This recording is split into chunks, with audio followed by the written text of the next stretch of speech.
I used to think teachers were supposed to guide us, to protect us. But the woman who came into our classroom was NT, a teacher at ALOT, least not in any way I've ever known. It was the fall semester of my sophomore year. Our English teacher, Mrs. Keller, had gone on maternity leave, and the school announced we'd be getting a substitute for a few months. No one thought much of it. Subs usually just handed out worksheets or played movies. Her name, at least on the printed schedule, was Ms. Mora. The first time she walked into the classroom, though, everything felt wrong. She was tall, too tall, almost awkwardly stretched.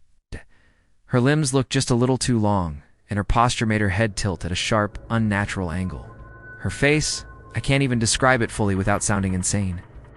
It was wide-eyed, with bulging lids that never seemed to blink long enough, and a mouth that stretched too thin, too tight, like her smile had been carved on rather than earned.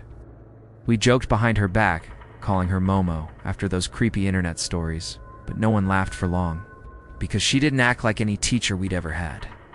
The first week, she barely spoke. Instead of lecturing or explaining the work, she just handed out papers with handwriting scrawled across them slanted.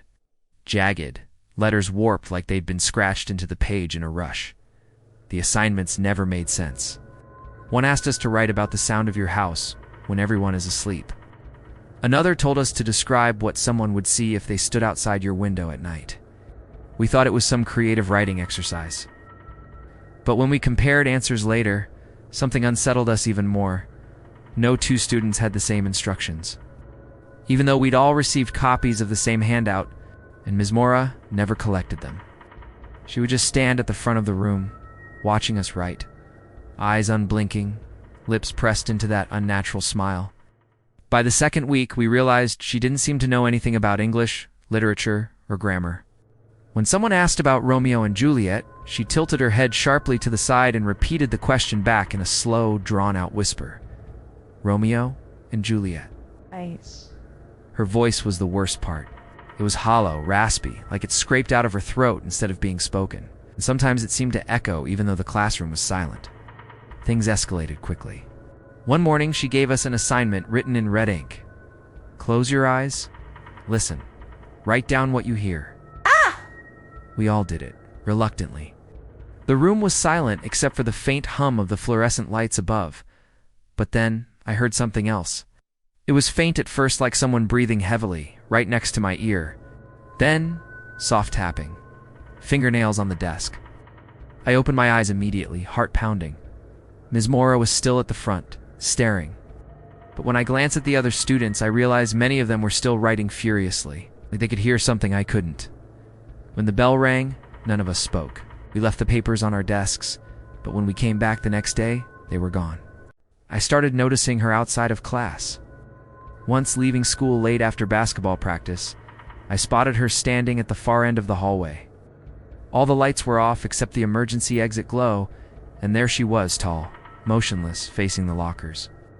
I froze. After a few seconds, she slowly turned her head toward me, her neck bending too far, like her bones didn't work the same as ours. I ran. Another time, I woke up in the middle of the night and thought I saw her standing under the streetlight outside my house. Her face was tilted up toward my window. But when I blinked, she was gone. By October, kids had stopped joking about her.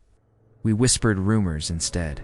She never blinked in the teacher's lounge, that she didn't drive a car to school, that if you stared at her eyes too long, you'd see her reflection moving out of sync with your body.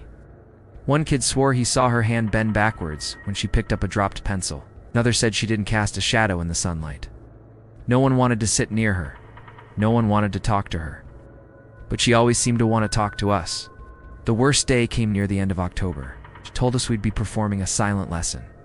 We were to remain completely quiet, eyes forward, and copy down every movement she made on the board, except she didn't write anything. She just stood there, scratching slow, meaningless marks across the chalkboard, her nails dragging against the slate, even though she was holding chalk.